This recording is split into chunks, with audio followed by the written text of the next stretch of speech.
नमस्ते। शुरू करते हैं पढ़ना द सोल्जर। हमने पिछली वीडियो में सोल्जर यानी सिपाही कविता के बारे में थोड़ा बहुत जाना था संक्षिप्त रूप में, और उसके कवि रूपर्ट ब्रूक के बारे में भी थोड़ा बहुत पढ़ा था। इस वीडियो में अब चलिए कविता को पढ़ते हैं। If I should die think only this of me. मतलब कवि कह रहा है इफ आई यानी सिपाही, सोल्जर जो शीर्षक है कविता का, if I should die think only this of me, यानी मैं मरूं तो बस यही सोचना मेरे बारे में। That there is some corner of a foreign field, यानी कि कोई ऐसा कॉर्नर है किसी फॉरेन फील्ड में, ऐसा कोई जगह है किसी फॉरेन यानी एक परदेशी फील्ड में कहीं और, that is for ever England, यानी कि ऐसी कोई जगह है बाहर, ऐसी प्रदेश में पराए जगह ऐसी है जिसको मैं कहूँगा इंग्लैंड, जो हमेशा इंग्लैंड होगा मेरे लिए। फॉरेन का मतलब आपकी टेक्स्ट बुक आपकी किताब में दी गई है अ लैंड और country other than one's own, यानी हम इंडिया में रहते हैं तो हमारे लिए इंडिया हमारा देश है, हमारा घर है। इंडिया के बाहर अगर हम इंग्लैंड, अमेरिका, किसी भी देश के बारे में सोचें तो वो प्रदेश है।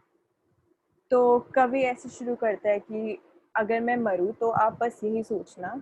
कि कोई एक ऐसी जगह है पूरी धरती में, इस पूरे विश्व में एक ऐसी जगह है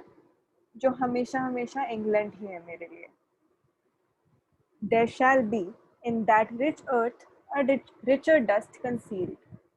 There shall be in that rich earth a richer dust concealed. यानी कि वो जो जगह है जिसको इंग्लैंड कहते हैं, जो मेरा देश है, जो मेरा घर है, उधर उसके रिच अर्थ में, रिच अर्थ यानी अर्थ, यहाँ पे हम बात कर रहे हैं अर्थ, पृथ्वी होती है,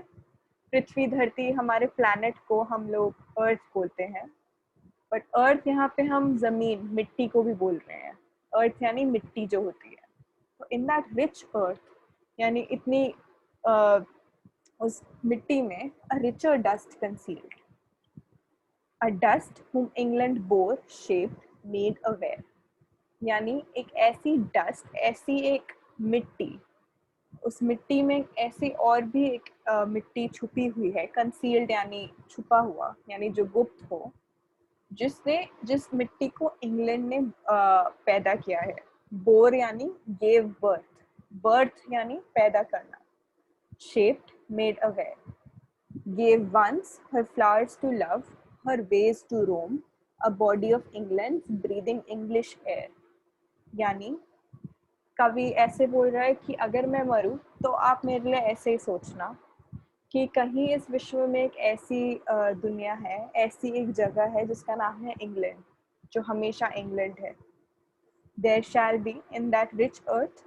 a richer dust concealed, यानी इंग्लैंड जो मेरा देश, कवि बहुत प्यार से कह रहा है, ये लाइनें काफी प्यार से लिखी गई है, अब मतलब काफी इसमें देश प्रेम देख सकते हैं कि उधर उस रिच अर्थ में, यानी इंग्लैंड की जो मिट्टी है, इतनी अच्छी मिट्टी है, इतनी पोषण भरी मिट्टी है, उस अर्थ में एक रिचर डस्ट कंसील्ड। तो कंसील्ड यानी छुपा हुआ, रिचर डस्ट यानी कि वो कह रहा है कि डस्ट मतलब जो मैं हूँ, कि सोल्जर यहाँ जो है सिपाही बोल रहा है कि मैं मर गया तो मुझे आपने अगर जब मर जाते हैं लोग तो ऐसा कहा जाता है कि वो देश या अपने धरती की मिट्टी में वापस चले जाता है, तो धरती की मिट्टी में वापस चले जाते हैं, तो वो ऐसे ही बोल रहा है कि इन दैट रिच अर्थ, यानी वो रिच मिट्टी इंग्लैंड की, उसके अंदर एक और रिचर डस्ट कंसील्ड, एक और ऐसी और आपको मिट्टी मिलेगी, यानी जो मैं हूँ, जो मैं अभी, जो मेरी मृत्यु हो चुकी है, मैं जो सोल्जर हूँ, आपको मेरी मिट्टी मिलेगी उसमें, ऐसी मिट्टी, यानी मैं जो हूँ जिसको इंग्लैंड ने पैदा करा, whom इंग्लैंड बोर, बोर यानी पैदा करा, शेप यानी बनाया, मेड अवेयर यानी समझाया, gave once her flowers to love, her ways to roam, a body of England's breathing English air, यानी ऐसी एक मिट्टी जो मैं हूँ, मुझे इंग्लैंड ने क्या क्या दिया, फ्लावर्स टू लव, फूल पत्ते ये सब मुझे प्रकृति दी, नेचर दी, जिससे मैं प्यार कर सकूँ, जिससे मैं समझ सकूँ, जिसकी ब्यूटी को, जिसकी सुंदरता को देख के मैं खुश हो सकूँ। हर वेज टू रोम, सारे जो रोड्स थे, जो सारे ऐसी धरती दी, मुझे ज़मीन दी इंग्लैंड ने जहाँ मैं घूम सकूँ, जहाँ मैं यहाँ वहाँ जा सकूँ। A body of England breathing English है। तो सिपाही जो सोल्जर है वो, उसको इतना देश प्रेम है कि वो कह रहा है कि a body of England, of यानी इंग्लैंड की बॉडी। तो मैं जो हूँ, मर के जो मिट्टी में वापस चला गया हूँ, मैं इंग्लैंड की ही बॉडी हूँ, मैं इंग्लैंड की ही शरीर हूँ। इंग्लैंड, मेरा शरीर इंग्लैंड का है, मेरा शरीर इंग्लैंड के पास है। ब्रीदिंग इंग्लिश एयर, यानी जो हवा भी है उसको भी मैं इंग्लिश एयर बोलूँगा, कि एयर भी जो हवा है वो इंग्लिश है, इंग्लैंड की है। Washed by the rivers, blessed by suns of home, यानी जो रिवर्स से वॉश्ड की गई है, रिवर्स मतलब जो सारी नदियां हैं इंग्लैंड की, उससे जो धुली हुई है। Blessed by suns of home, जो घर की जो सूरज है उससे ब्लेस्ड। मैंने बहुत मैंने ब्लेस्ड मतलब कि इतना प्यार दिख रहा है इस पूरे पहले स्टैंजा में। जो ये हम पहला स्टैंजा जो पढ़ रहे हैं, इसमें हम देख सकते हैं कि कितना ज़्यादा प्यार है कवि को, कि if I should die think only this of me, कि अगर मैं मरूँ तो बस ये सोचिए मेरे लिए, मेरे बारे में, कि यहाँ पे कोई एक ऐसी जगह है बाहर जो सिर्फ इंग्लैंड की है।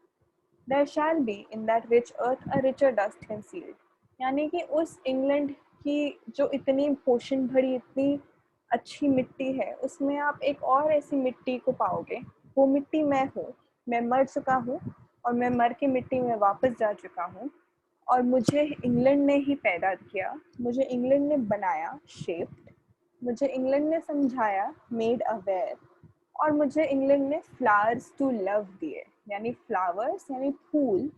फूल प्रकृति, ऐसी सुंदरता दी इंग्लैंड ने। और वेज टू रोम, वेज यानी रास्ते, वेज यहाँ पे मतलब हो सकता है रास्ते, जो रास्ते टू रोम। रोम का मतलब होता है, आपकी किताब में दी गई है, वॉक और travel without a definite M,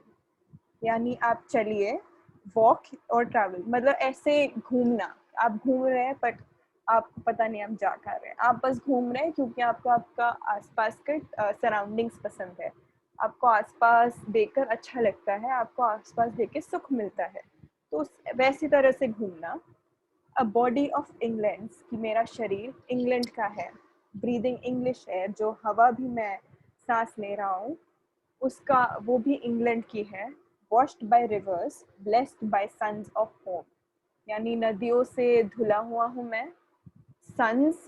sons मतलब सूरज, ऐसे कविताओं में कभी कभार सन को छोड़ के सन्स भी लिखते हैं, तो सन मतलब सूरज, ऑफ होम मतलब मेरे जो सूरज जो मेरे ऊपर रोशनी दे रहा है वो भी घर का है, मेरा घर इंग्लैंड। ब्लेस्ड, BLEST, यानी ब्लेस्ड, यानी आपको शुभकामनाएं देना, आप पे सूरज मुझ पे शुभकामनाएं देती है, और ये सूरज मेरे घर का है, इंग्लैंड का है। तो इस पहले स्टांजा में आप देख सकते हैं कि कितना ज़्यादा प्यार हमें दिखता है कवि का, सोल्जर का, जो इफ़ आई शुड डाई, यानी सोल्जर जो सिपाही है जो लिख रहा है, कि हम इतना प्यार देख सकते हैं कि उसे इंग्लैंड के लिए कितना प्यार है। तो ये भी कहता है कि अ बॉडी ऑफ इंग्लैंड, यानी मेरा शरीर भी इंग्लैंड का ही है, मेरा शरीर मेरे देश का है, मैं अपने देश के लिए लड़ता हूँ और सब कुछ मेरे देश का है। मैं मरूँ भी तो मैं अपने देश के बारे में ही सोचूं, और मैं अपने देश के बारे में आपको बता रहा हूँ। चलिए अब दूसरा स्टैंजा पढ़ते हैं। And think this heart all evil shed away, a pulse in the eternal mind no less, यानी कि और ऐसे सोचे कि ये जो मेरा जो दिल है, this heart all evil shed away, evil यानी काफी बुराइयाँ, तो मेरा दिल जो धुला हुआ है, सारी बुराइयाँ उससे धुली हुई है। अ pulse in the eternal mind, pulse का मतलब यहाँ पे जो है कपकपी, पल्स धड़कन भी होती है, दिल की धड़कन को भी पल्स कहते हैं। तो जैसे धड़कन हमेशा चलती रहती है, कभी मतलब वाइब्रेशन, जैसे से हिलता है कुछ, जैसे आपका फ़ोन कभी कभार, जैसे फ़ोन लगाते हैं कोई आपको तो आपका फ़ोन वाइब्रेट करता है, ऐसे हिलता है थोड़ा बहुत, तो उसको हम पल्स कहते हैं, उसको हम पल्स भी कह सकते हैं। तो a pulse in the eternal mind, no less, मतलब कि ऐसा जो दिल हो जिसको पूरी बुराइयों से धुला हुआ हो, और ऐसा पल्स हो इन द इटर्नल माइंड, मतलब इटर्नल यानी अनंत, जो चलता रहे हमेशा, lasting for ever, for ever, अनंत। सो ऐसा कि मेरा जो दिल जो सारी बुराइयों से धुला हो और हमेशा इटर्नल माइंड में चलते रहे, अनंत मेरे मन में, मानी ये सिपाही कह रहा है, ये सोल्जर कह रहा है, चलता रहे, लास्टिंग फॉर एवर, कि no less gives somewhere back the thoughts by England given. यानी कि मेरा, मैं मर भी चुका हूँ, पर मेरा जो दिल है वो भी सारी बुराइयों से, सारी इवलनेस से, सारा बुराइयों से धुल चुका हूँ। वो अपने मन में हमेशा ऐसे ही सोचते रहे कि मैं भी वही थॉट्स वापस दूँ जो इंग्लैंड ने मेरे को दी है। यानी कि इंग्लैंड जो मेरा देश है, उसने मुझे जो सब कुछ दिया है, जो सारी खुशियाँ दी हैं, वही मैं वापस दूँ। Her sights and sounds, dreams happy as her day, and laughter learnt of friends and gentleness, in hearts at peace under an English heaven. यानी her sights and sounds, her sights and sounds, यानी her कौन है यहाँ पे? her है England, England की sites यानी England जो हमें देखने को देता है, इंग्लैंड की साउंड्स यानी इंग्लैंड में हम जो सुनते हैं, dreams happy as her day, यानी कह रहे कि इंग्लैंड इतनी सुख भरी जगह है मेरे लिए, इतनी खुशियाँ देती है मुझे कि यहाँ जो ड्रीम्स भी होती है, जहाँ पे यहाँ पे जो सपने आते हैं मेरे को, वो भी इतने खुश होता है जैसे इंग्लैंड के किसी एक दिन में मैं खुश रहता था। तो कवि काफ़ी ऐसे शब्दों से हमें बता रहा है कि इंग्लैंड उसके लिए, उसका देश उसके लिए कितने ज़्यादा इम्पोर्टेंट है, कितना उसको कितना सुख देता है। तो कवि ऐसे शब्दों से ये हमें समझाने की कोशिश कर रहा है कि एक सिपाही जो युद्ध में लड़ रहा हो, उस अगर वो इंग्लैंड अपने देश के लिए लड़ रहा हो, तो उसके लिए उसका देश कितना ज़्यादा इम्पोर्टेंट होता है, उसके पास इतना देश प्रेम होता है। तो dreams happy as her day, यानी जो सपने भी हैं मेरे, वो इतने खुश हैं जितने इंग्लैंड के दिनों में मैं खुश होता था। And laughter learned of friends, और हंसमुख रहना, लाफ्टर यानी हंसना, लर्नड ऑफ फ्रेंड्स, दोस्तों के साथ हंसना, दोस्तों से सीखी हुई हंसना। And gentleness in hearts at peace under an English heaven, यानी जेंटलनेस यानी माइल्डनेस, टेंडरनेस, आपकी किताब में लिखा है माइल्डनेस और टेंडरनेस यानी कोमलता, जेंटलनेस यानी अच्छा व्यवहार, कोमलता, कोमलता से बात करना या कोमलता से व्यवहार करना। तो and gentleness in hearts at peace, peace यानी सुकून, शांति, hearts at peace under an English heaven. तो ऐसे कवि बात करता है कि अंडर एन इंग्लिश हेवन, तो इंग्लैंड को वो कवि कह रहा है कि ये मेरे लिए स्वर्ग है। इंग्लैंड को कवि ने कहा कि इंग्लिश हेवन है, इंग्लैंड हेवन है यानी स्वर्ग है, स्वर्गीय जगह है ये मेरा देश, मैं इतना प्रेम करता हूँ उससे। सो एक और बात पढ़ते हैं। And think this heart all evil shed away, a pulse in the eternal mind no less, give somewhere back the thoughts by England given, her sights and sounds, dreams happy as her day, and laughter learnt of friends and gentleness in hearts at peace under an English heaven। यानी कि कवि ने अभी तक इसके पहले वाले stanza में बात करी थी कि कैसे इंग्लैंड में मर भी जाऊं और मैं आप इंग्लैंड जाओगे तो इंग्लैंड की मिट्टी में आप मेरा ही शव, आप मेरी ही मिट्टी देखोगे, क्योंकि मरने के बाद ऐसा कहा जाता है कि धरती की मिट्टी में हम मरने के बाद वापस चले जाते हैं। तो कवि ऐसे कह रहा है कि मर भी जाओ तो आप मुझे वापस उस मिट्टी में देखोगे और आप देखोगे कि इंग्लैंड ने कितना कुछ करा है मेरे लिए, और इंग्लैंड में सब कुछ इतना अच्छा है इंग्लैंड में मुझे इतनी खुशी मिलती है, ये मेरा देश, मुझे, मैं बहुत प्रेम करता हूँ। तो कवि हमसे ऐसे बात करता है। फिर ऐसे एंड में ये ऐसे भी समझाता है कि and think this heart all evil shed away, कि यानी कि फिर आप ऐसे सोचिए कि मेरा जो दिल है जिससे सारी बुराइयां धुल चुकी हो, a pulse in the eternal mind no less, यानी दिल जिससे बुराइयां